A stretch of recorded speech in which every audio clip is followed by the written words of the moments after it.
Hare Krishna, dear devotees, can you hear me? Oh, well, please.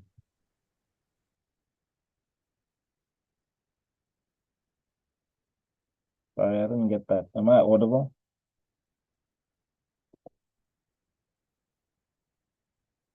Yes, Prabhu. Thank you.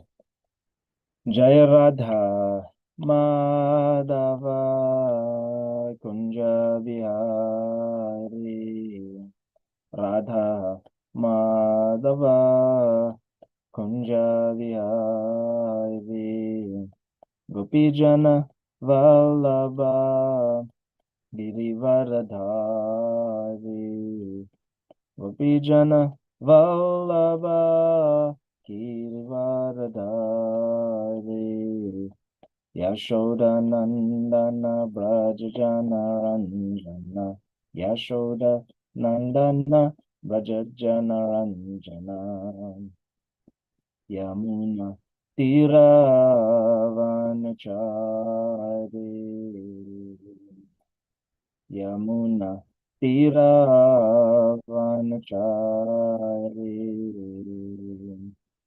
Yamuna Tiravanachari Yamuna Tiravanachari Jaya Radha Madhava Kunja Vihari Radha Madhava Kunja Vihari Gopijana Vallabha Giridharadhari Gopijana Vallabha Giridharadhari Yashoda Nandana Brajajana Ranjana Yashoda Nandana Brajajana Ranjana Yamuna Tira Vanachari Yamuna Tira Vanachari Yamuna Tira Vanachari Yamuna Tira Vanachari Hare Krishna, Hare Krishna, Krishna Krishna, Hare Hare, Hare Rama, Hare Rama, Rama Rama, Hare Hare, Hare Krishna, Hare Krishna, Krishna Krishna, Hare Hare. Hare Rama, Hare Rama, Rama Rama, Hare Hare. Radha Damodara, Radha Damodara, Radha Damodara, Shri Radhe. Radha Damodara, Radha Damodara, Radha Damodara, Shri Radhe. Prabhupada, Prabhupada, Prabhupada, Jaya Prabhupada, Prabhupada, Jaya Prabhupada, Prabhupada, Jaya Prabhupada. Ainang namaskrityam naram chaiva narottamam devam saraswatim vyasam tato jayam mudirayat. Nashtaprayashva Bhadreshu Nityam Bhagavata Sevaya Bhagavati Tamashloke Bhakti Bhavati Naishtiki. Hare Krishna, dear devotees, and welcome to this morning Srimad Bhagavatam class. Not sure if we have any special events on our calendar. Yesterday, I know, was Sri Vakeshwara Pandit's appearance, Associate of Lord Tanya. And on Sunday, it's Sri Srivas Keshava's Pandit's disappearance, and tomorrow it's also the Tirobhavatiti Mahamotsav of His Holiness Bhaktitirtha Swami, disappearance day festival. Yesterday was also the appearance of baby Ruchi, the youngest member of our community, the daughter of His Grace Keshmardan Prabhu and Sachapriya Devi. So we congratulate them, and yes, we look forward to the Chakra dynasty has added yet another spoke to the wheel, and it just keeps expanding. So today we are reading from the 6th canto, Prescribed Duties of Mankind, Chapter 1, The History of the Life of a Jamil, text 41. I'll just share my screen.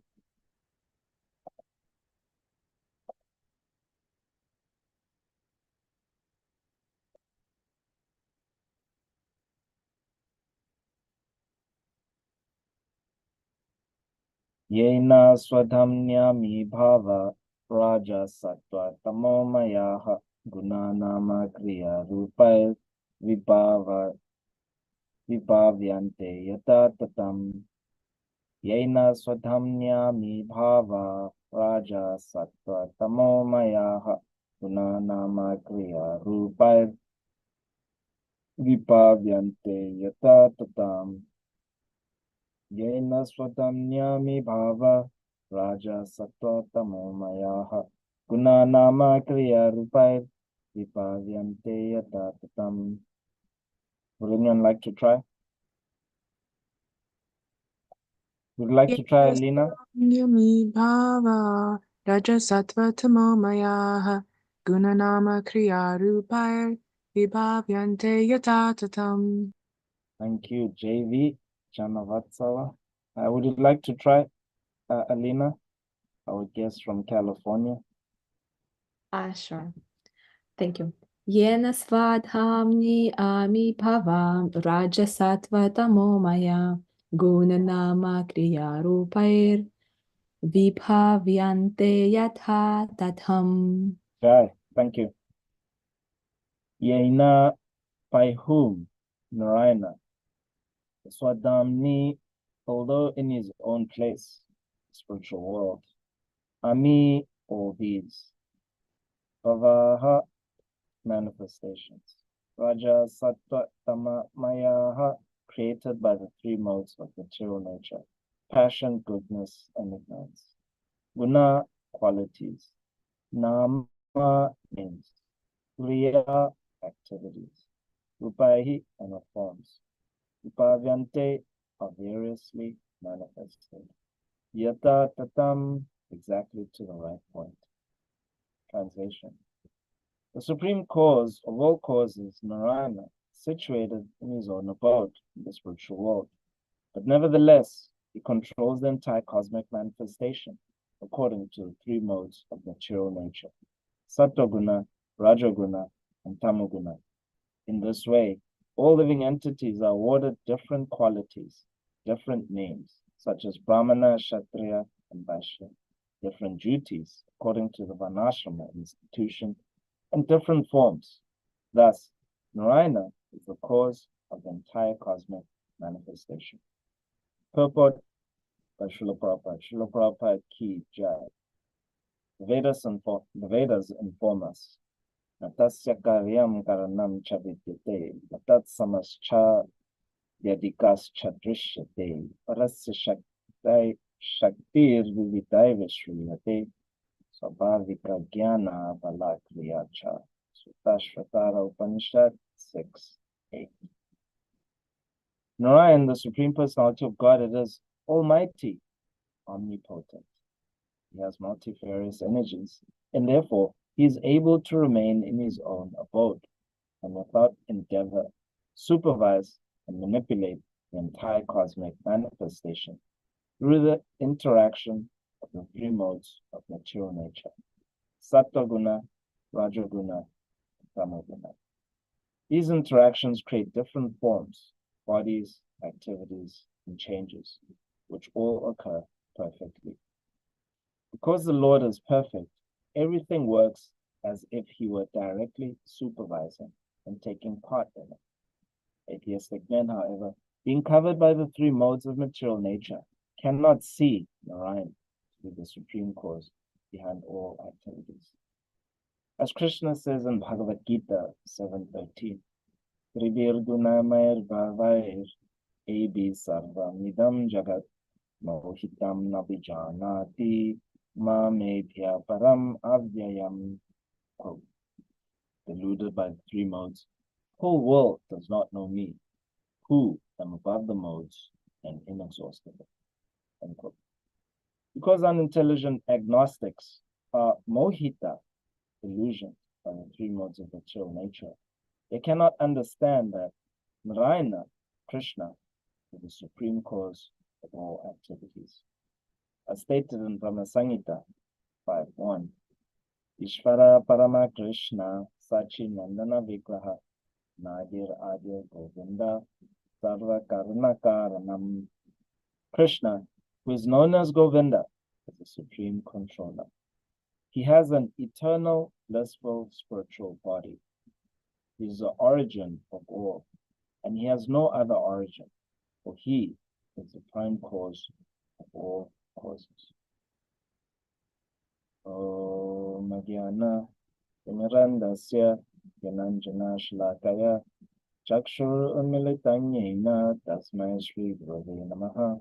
Namo Om Vishnu Padaya Krishna Prashtaya Bhutale Srimate Bhaktivedanta Swami Niti Namine Namaste Saraswati Deve Gauravani Pracharine Nirvishesha Shunavari Paschatya Shatarine Jai Shri Krishna Chaitanya Prabhu Nityananda Sri Advaita Gadadhara Srivas Adi Gaura Bhakta Vrinda Hare Krishna Krishna Krishna Hare Hare Hare Rama Rama Rama Hare Hare Yena Swatamyami Bhava Raja Sattva Tamomayaha Guna Nama Kriya Bhavyam Te Yatatam. Supreme cause of all causes, Narayan, is situated in his own abode in the spiritual world. But nevertheless, he controls the entire cosmic manifestation according to the three modes of material nature: Sattva Guna, Raja Guna, and Tamo Guna. In this way, all living entities are awarded different qualities, different names, such as Brahmana, Kshatriya, and Vaishya, different duties according to the Varnashram institution, and different forms. Thus, Narayan is the cause of the entire cosmic manifestation. Yes, Narayan, as we know, the meaning of this holy name of the Supreme Lord is the shelter, means the shelter of all living entities. Nara, humans particularly, and Ayana, shelter. So the Yamadutas are answering the question that has been posed by the Vishnu Dutas. So this particular situation, as has been discussed in the past week, 2 weeks or so, 3 weeks or so, on these verses, is that this is a landmark case in the laws that govern the cycle of birth and death. In particular, it is, as Parikshit Maharaj puts it, it's never been heard that the order of Yamaraj has ever been thwarted. Yamaraj's dominion on living entities that are transmigrating. So they've just died and they are meant to be given their next body. It's unheard of that his order has actually ever been stopped. So when you look at there's landmark cases as well in the US that have shaped modern society as we know it, with all of its liberties and so-called freedoms. some popular landmark cases are the Roe versus Wade. Others are Love versus Virginia. There's several landmark cases. So this particular landmark case is the extradition law within the cycle of birth and death. What is the jurisdiction of the Yamadutas? So that's why the Vishnu Dutas are asking them is that, okay, first of all, you need to prove to us that you are indeed the servants of Yamaraj. Explain to us what is the process of punishment, who is punishable, and are karmis who are attached to. Let's see, what is the question? Karmis that are karmis.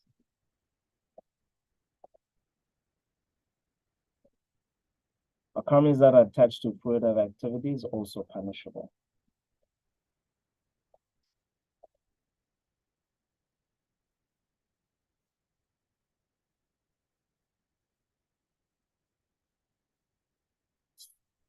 So the first point that they're explaining in this verse is the ontology of Narayan. So basically, they are demonstrating that we actually know of your master, Narayan. So that's the first thing. And they're explaining how the Narayan actually is the controller.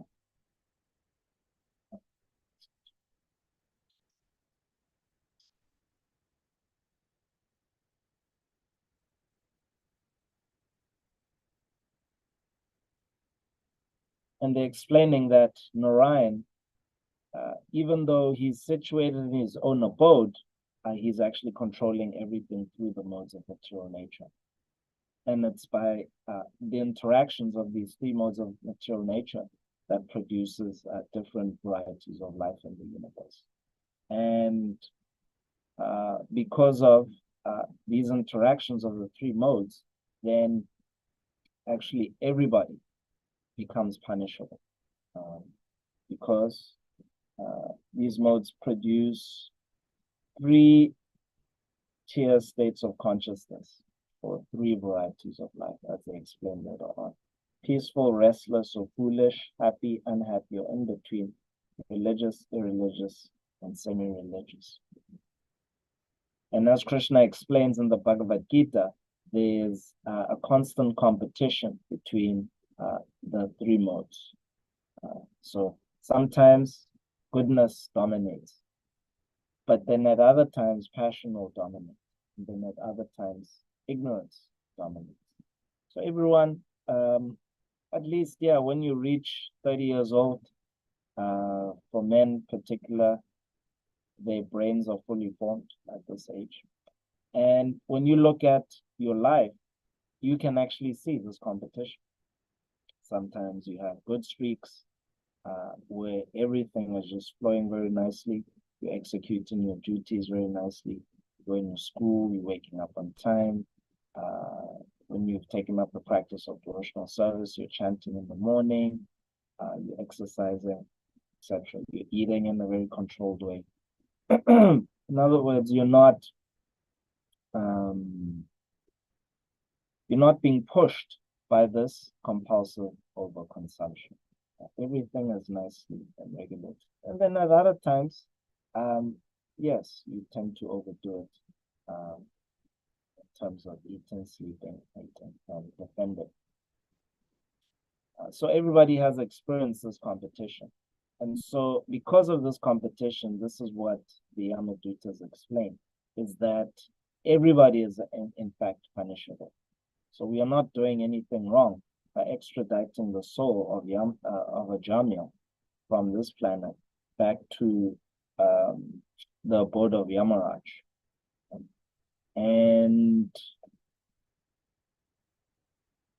But as they're explaining their answer, they actually hint at the cause of the Vishnu Dutas challenge. In other words, the Vishnu Dutas being justified in their challenge. So later, it's in text 55, they say, since the living entity is associated with material nature, he is in an awkward position. But if, in the human form of life, he is taught how to associate with the Supreme Personality of Godhead or his devotee, his position can be overcome.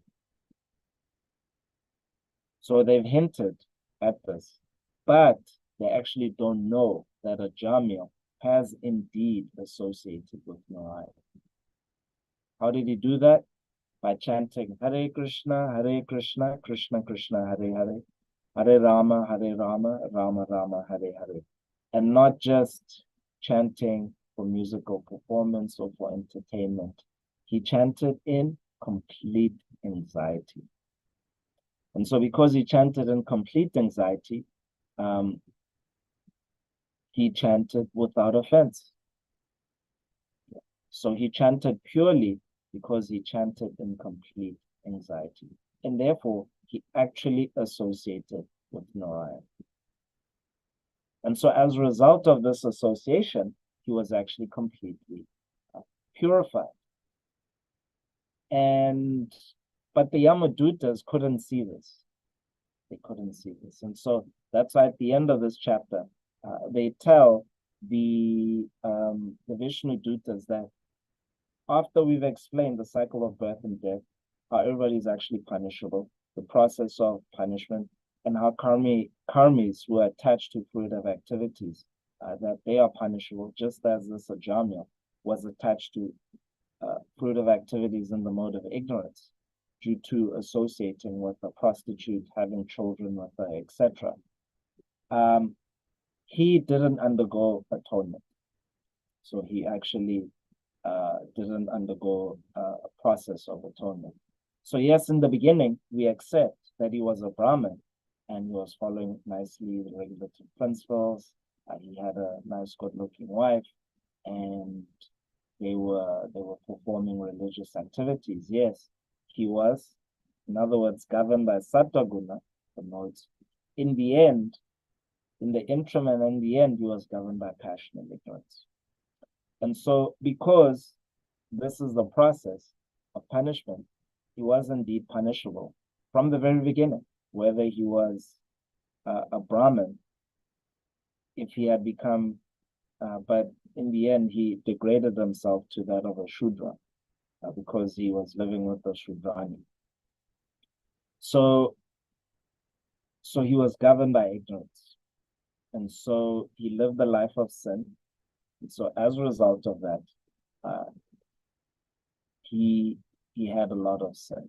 And so because he didn't undergo atonement, we are completely justified in extraditing him, taking his soul from his body and taking him to Yamaraj. So they say, this man, Ajamya, did not undergo atonement. Therefore, because of his sinful life, you must take him into the presence of Yamaraj for punishment. There, according to the extent of his sinful acts, he will be punished and thus purified. Yeah, so in one sense, the Yamadutas are showing mercy to Ajamya. They are forcing him to actually undergo atonement. So when the Yamadutas pick up a soul, in one sense, this is part of the indirect mercy of the Lord, that they actually get purified, so that when they go to the next life, then they can actually be an opportunity for them to take up to the higher modes, passion, goodness, and eventually, if they get the association of the devotees, then they can get access to the Vishuddha Sattva, which is the pure mode of goodness that is above the material mode of goodness. So that is the process of punishment that they've explained, and they say we are not wrong. Now, the other thing that, even though they had never been challenged before, we should understand that the challenge of the Vishnu Dutas was very strong. So it's so the Yamadutas are perfectly capable of executing the orders of their master. So no living entity like a demigod can come and try to challenge them with military force, with mystic power, this and that. The Yamadutas are perfectly capable of thwarting any challenge, any physical challenge to their service. Nobody can actually stop them. So this is why it's very significant. So the Vishnu Dutas, they come in and they also have weapons. They have the conch shell, they have the discus in their forehands, they have the club. So they have Swarup, Swarupya Mukti. So they have forms like Narayan, and therefore their potency in giving protection to the living entities is as good as Narayan himself. So they can actually, in one sense, if you see a strong river flowing downwards, very few living entities can actually, check the flow of a river. So in the same way, with the Vishnu, the Yamadutas, there's practically no one that can actually check their progress when they're actually snatching the subtle body out of the gross body. So this indicates that the process of chanting in complete anxiety, this is actually the greatest protection. When you read Mahabharata, there's different types of weapons. There's Narayan Astra, and this Narayan Astra, when it was discharged by Ashwatthama, it had basically you couldn't challenge it. And Krishna knew the secret because, after all, it's his weapon. And so this weapon, the only way to resist its influence is actually to offer dandavats, to offer obeisances, so that it passes overhead. That's the only way. So Krishna told them that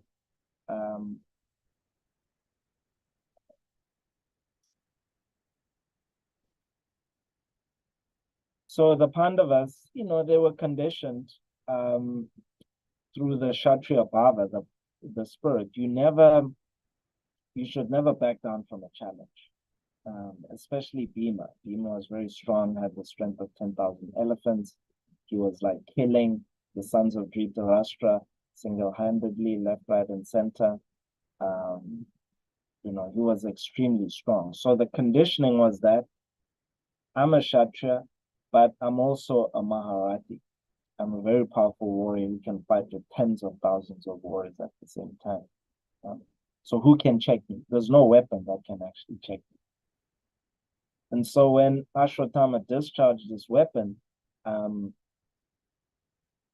and Krishna was telling, he told the Pandavas, the only way that this weapon can be checked is if you offer dandavats, full dandavats, and it'll pass overhead. Bhima couldn't do it.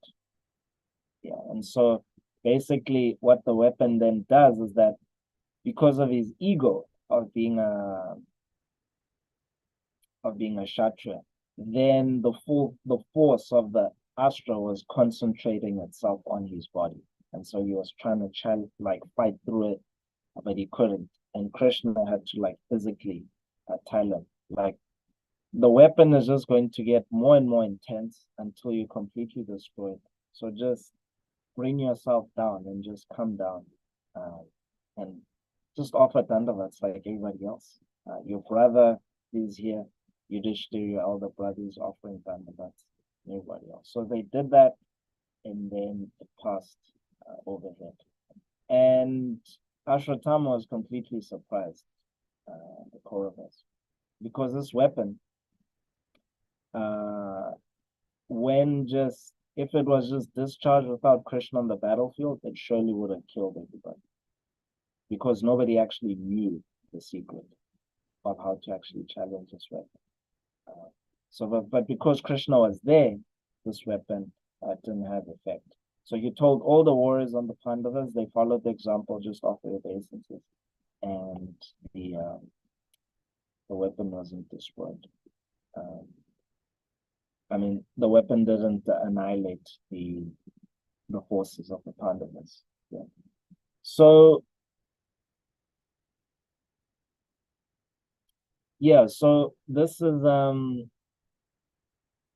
part of the how one actually can become free of this awkward position of not being punishable. So is that, as the Vishnu Dutas say later on, excuse me, but I've mentioned this, but I've jumped ahead, is that if in the human form of life, one is taught how to associate with the Supreme Personality of Godhead, with his devotee, his position can be overcome. So the cycle of birth and death is formidable. The three modes of nature are formidable. So through fruitive activity itself, performing charity, planting trees, digging up wells, it's actually not good enough. These activities, as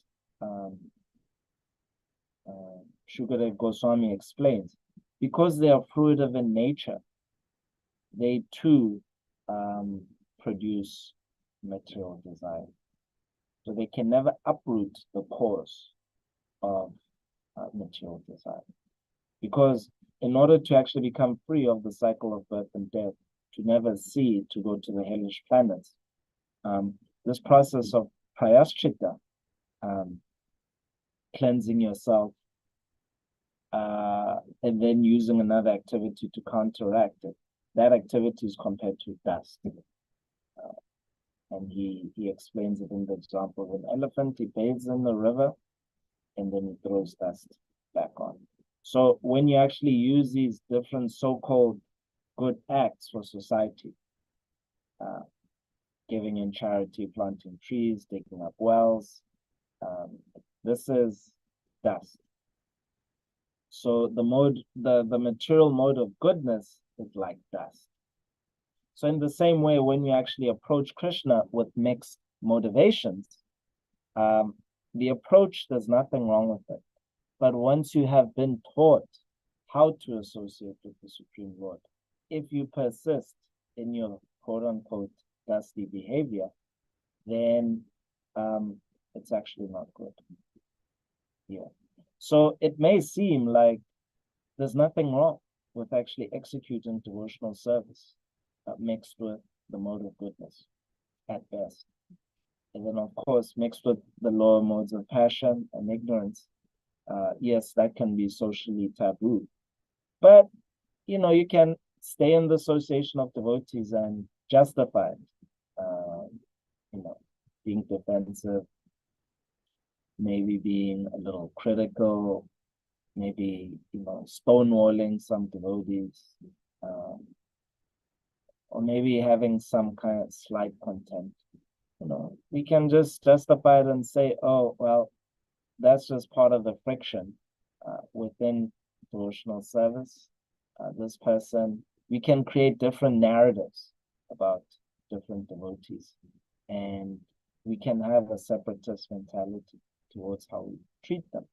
And we can come up with different justifications. And we can be like, well, there's nothing wrong with it, or I can't give it up. A bit like how materialists in Kali Yuga say, oh, that's just life, what to do. So in the same way, we can resign ourselves to mixed devotion and say, oh my God, this is the best I can do, Krishna. I can't do any better.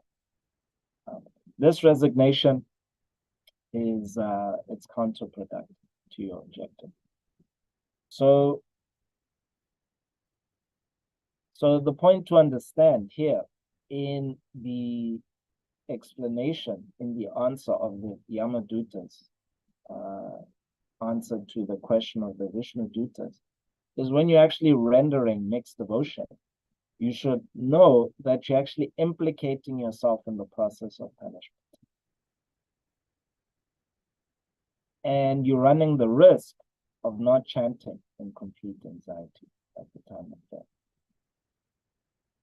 So those mixtures, that the mixing of the lower modes in our execution of devotional service, it's actually not good. While it's part of the gradual process of purification, we should recognize that it's not good. So what is mixed devotion? So this is explained by Lord Kapiladev, third canto, text 29, in chapter 29. So he explains in 3 verses. Devotional service executed by a person who is envious, proud, violent, and angry, who is a separatist, is considered to be in the mode of darkness. The worship of deities in the temple by separatists with the motive for material enjoyment, fame, and opulence is devotion in the mode of passion. In text 10, when a devotee worships the Supreme Personality of Godhead and offers the results of his activities in order to free himself from the inner varieties of Buddha activities, his devotion is in the mode of goodness. So at the very best, at the very least, not least, sorry, at the very least, we should be offering devotional service in the mode of goodness.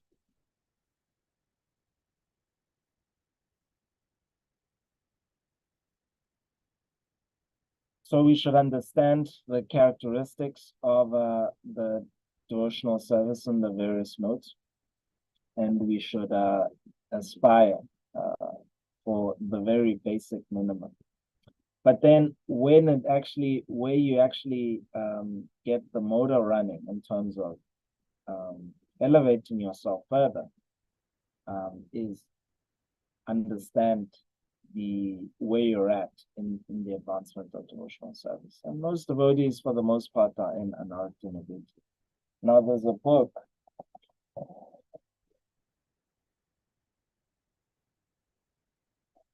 copy here. So there's a book by Srila Vishwanath Chakravarti Thakur, and it speaks about the different stages of the characteristics of the different stages of devotional service. I forget the title, but this book is very good. And in Anartha Nivritti, it speaks about there's five obstacles. There's sleep, overeating. So there's different anarthas. Also in Nectar of Instruction as well, Rupa Goswami is giving us advice what actually despoils devotional service, over endeavor, over collecting or overeating. So these anarthas, when you actually take a militant approach towards anartha nivritti, this is part of you actually rendering devotional service in the mode of goodness. In other words, you want clarity in your life. By wanting to actually get rid of anarthas, you want clarity in your life. And so in the main thing in devotional service is to remember Krishna and never forget him. So in this particular verse for today, what we are being taught is the ontological position of the Supreme Lord. So part of there's always 2 tracks in remembering Krishna. So you remember Krishna, his position, and you never forget him. So the anartha nivritti is to remove the obstacles that cause forgetfulness. And then in the remembering Krishna is like, who is Krishna? What is he like? What is his characteristics? Who are his devotees? Why was Krishna feeling this way? So both have to be there simultaneously. So when you become lax in anartha nivritti, it's actually you're giving rise to forgetting Krishna. So you can go to Mangal Arati, you can work really long hours in devotional service. But if you're not recognizing that, okay, this week Yeah, I've just been struggling with just eating too many sweets. Or I've just been struggling with just falling asleep during japa. You see, you should see what is the actual cause. And then that's part of not forgetting Krishna. And then remembering Krishna is that okay, when I'm actually performing devotional service, am I thinking, yeah, I just want to get this over and done with? Or am I thinking, oh yeah, Krishna, how he protected the Pandavas with from the Narayan Astra. And then here in the purport, Prabhupada is saying, quoting Krishna, that we should actually remember Krishna is the cause. So when we think, oh yeah, who are the three devotees today that I'm grateful for? Amongst those three devotees, at the end of the day, it's always the cook. So whoever made the prasadam, we should think, how does devotee prepare such nice Krishna prasad? What is their name? I should send them a message. And they help me to actually remember Krishna. And that the cause of my nourishment, the cause of the enjoyment is Krishna himself. I am enjoying vicariously. I don't actually enjoy it directly. So the sensation on my tongue, the digestion of the food, this is all like you enjoying through something, not as a spirit soul directly. And so the super soul is facilitating digestion, me experiencing the taste of the super soul, and the service of the devotee, how they mixed all the spices. Similarly, you can be thinking, oh yeah, you're milking cows, protected cows, and you can, yes, these are the cows of the deities, Radha Damodar, but also there's a devotee, devotees who are working very hard to actually establish this facility. So this facility is not available everywhere for me to be able to milk cows. Similarly, you can also be preaching as Yashoda preaches in State College, and you can be thinking how a devotee and the Supreme Lord have made this possible for me to do this service. So this is part of you meditating how the Lord is actually the cause of all the good fortune in life. So this is part of remembering Krishna. So every day when you think about what you're grateful for and you reflect on it, it's part of you remembering how Krishna is actually the cause of all activities. And therefore, there's no cause of being proud. So as we said, devotional service in the mode of ignorance, it's characteristic. One characteristic is that one becomes falsely proud. Yeah. Similarly, in the mode of passion, one becomes a separatist. They don't consider devotees, they want fame, you're a good Kirtanian. Just consider how my potency in influencing the devotees to chant the holy name. It's actually one devotee who either showed you or trained you, and it's the Supreme Lord with your body, you being an instrument. That potency is the Supreme Lord. And so in this way, this meditation of remembering Krishna and then removing the obstacles that cause you to forget with bad habits, listed in Nectar of Instruction, and also the Madhurya Kadambani by Srila Vishwanath Chakravarti Thakur. In this way, we, at the minimum, we perform devotional service in goodness, and then through constant remembrance of the Lord's mercy and the devotee's mercy in our life, we actually propel ourselves to out of the mode of goodness and closer to Krishna. And in this way, we won't be punishable by the Yamadutas, and we will be able to chant the holy name of the Lord in complete anxiety and dependence And in this way, with this feeling, we'll be able to chant defenselessly, and we'll see Vishnu Dutas at the time of death. Either you'll see a Vishnu Duta in the form of Prabhupada. Some devotees have even seen Bhaktivinoda Thakur at the time of death. These are all servants of Vishnu, and you'll see them at the time. Hare Krishna. Are there any questions, reflections, or contentions?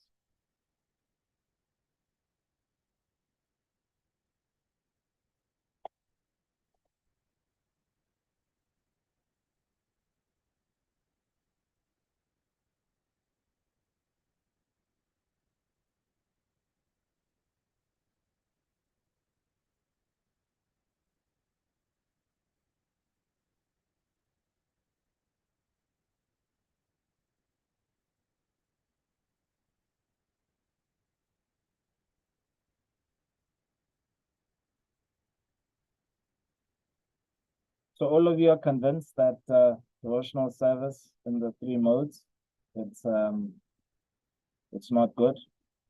Judging by the silence, it seems like today you're going to change your lives with this understanding. You're going to become excited about committing to wanting to render devotional service free of the three modes. Is that your silence seems to be declaring that you're all excited, you're going to get going about this. Pino Palika, Haribo. Your audio, I can't hear you for some reason. Am I the only one who can't hear her? Is it better? Yeah. Okay. So thank you for breaking down that pastime. You might have answered this, but I was just thinking about your point of chanting in anxiety. And I feel like maybe I can count on one hand the experiences I've had of like really chanting.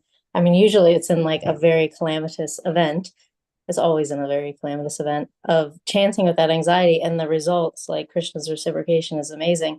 But for me, it's never been more than like one round or something like that. So how is it coming to the mode of goodness within devotional service, how we start to have more of that anxiety, like more spread throughout our japa, or are there other things that we can do to have that anxiety while chanting?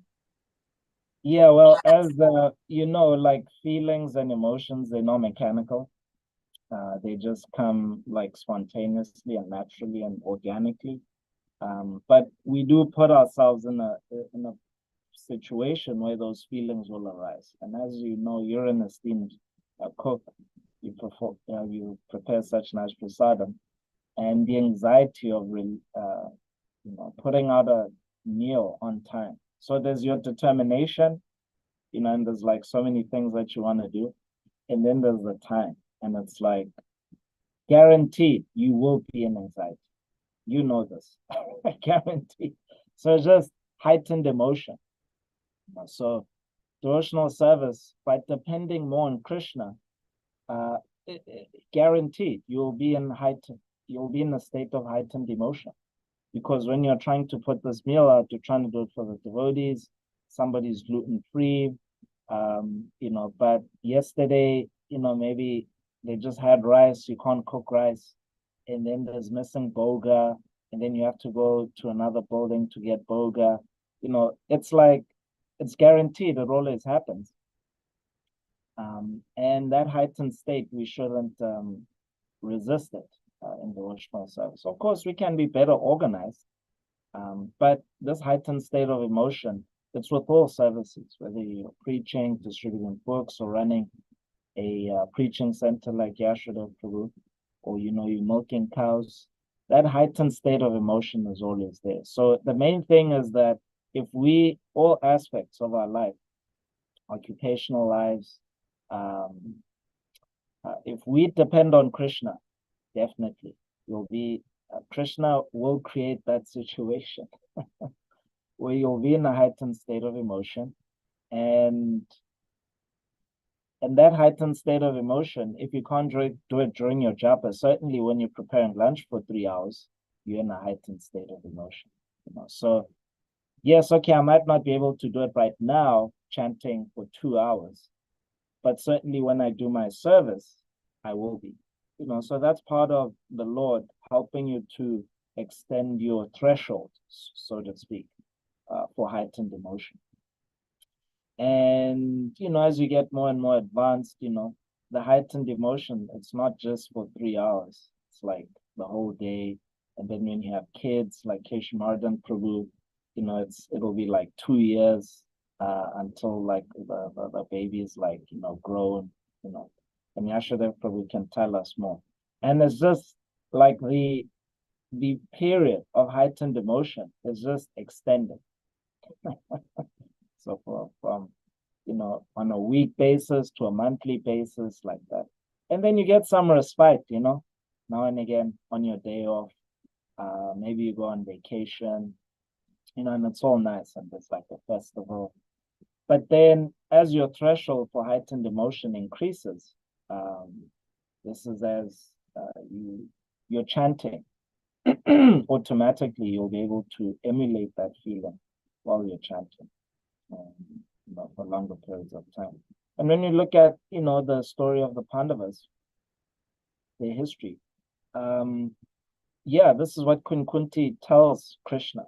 After her son, Yudhishthira Maharaj, was installed as the world emperor, the whole life she raised her children in complete anxiety. Her husband had died, and they were just being attacked and poisoned. It was for a long time that they were in complete anxiety. And now Krishna's gone. So this is what Queen Kunti is saying. The actual calamities that you are going. And after Krishna left, she actually entered into a state of separation from Krishna. So externally, it may look like a state of like depression. But basically what happened was that she stopped eating, and she was hardly visible in a palace in the court and trees and all that. And then eventually she left with court functions and all of this in the palace. And after that, eventually she left with her brother-in-law, Dhritarashtra, and Vidura. And they went to the Himalayas, and she didn't even tell her sons. Because she was just constantly thinking of Krishna. Krishna has left. This is the biggest calamity. So that's what happens, like a life where Krishna is gradually building your threshold for heightened emotion, and then you'll become absorbed, fully absorbed in these feelings of separation. And that's the greatest gift, this Vipalam Baba. I don't know if that answers your question. Yeah, that was great. Thank you. You're welcome. Thanks for the pie the other day. My God, I had it yesterday. It was so good. Any other insights from and other devotees on heightened emotion and how the Lord extends that and how it can precipitate into our japa?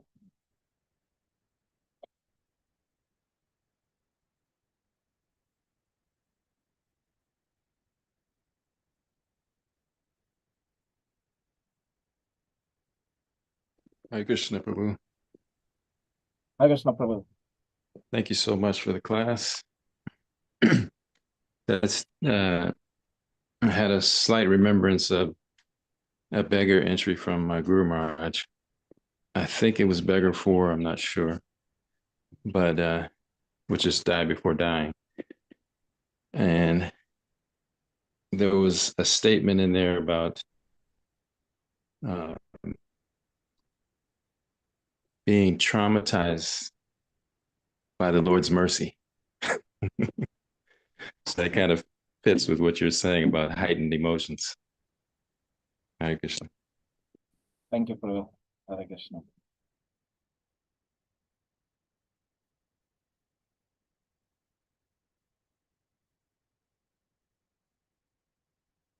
Yeah, I'm just writing it down. I want to go and look it up. It's quite something. Yeah, wanting to actually welcoming this heightened state of emotion and devotional service. So initially, when you're starting out, you just want, relief from material anxiety, just feeling anxious and all these emotions that you associate as being bad because they cause you to suffer prior to practicing Krishna consciousness. But after some time of practicing spiritual life in a state of quote unquote peace, then you have to see how this is am I still excited for advancing in devotional service? Or is my mind being slowly but surely attracted back to the things I used to do before devotional service? When you're feeling this way that, devotional service feels a bit mechanical and you're being attracted, you're not investing your heart enough.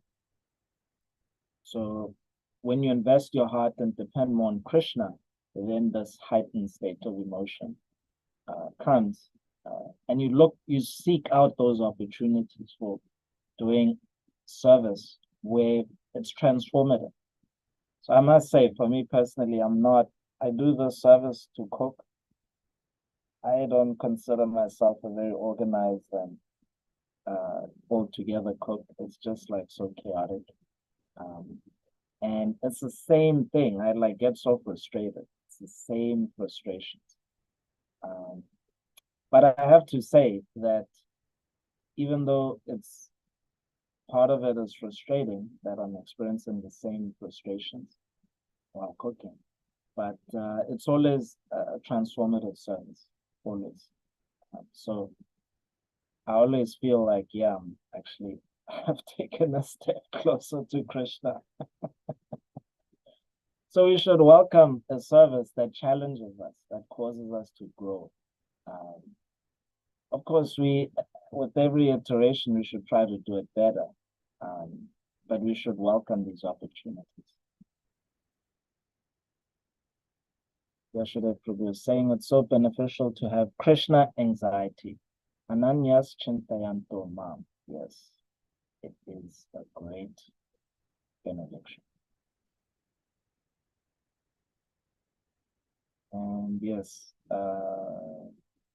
we can call this landmark case of the Yamadutas being challenged by the Vishnudutas as a Jamil versus Yamaraj. That's from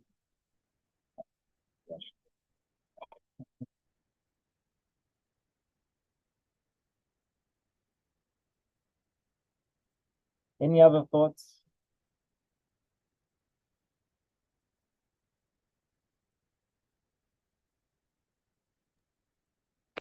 Haribo Prabhu. Yes, Prabhu. I found that beggar entry. It's meditation 4, Okay. and it's entitled "Am I a Survivor?" And in that meditation, he says, "A genuine survivor is one who can say, 'I am a survivor of Krishna's and the pure devotees' special mercy.'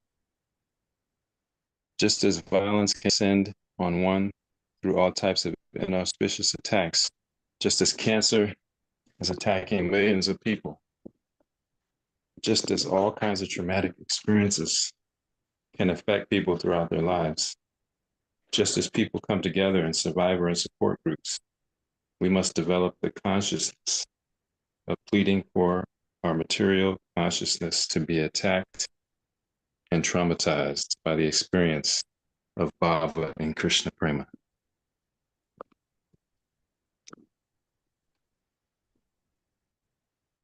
Right. Yeah.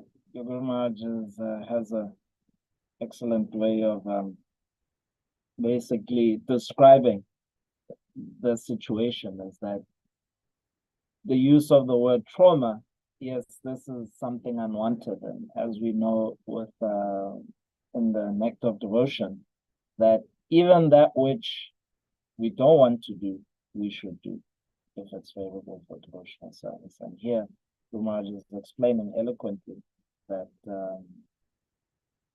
being traumatized by the Lord's mercy. Wonderful. So yes, we should remember, dear devotees, that I'm not advocating for damaging your psyche through devotional service by accepting trauma or just unfair emotions which put you in a state of anxiety. But what we are advocating for is investing your heart, how to actually have your heart fully invested in devotional service so that you can become completely dependent eventually on the Supreme Lord. And as the natural consequence of being completely dependent is that you will get an opportunity to one day just raise your arms and chant, "Hey Govinda, hey Gopal, please save me," as Queen Draupadi did.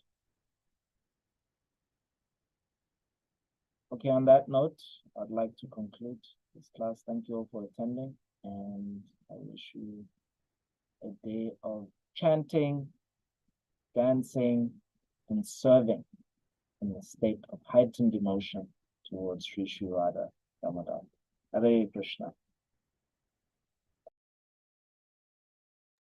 Srimad Bhagavatam ki jai.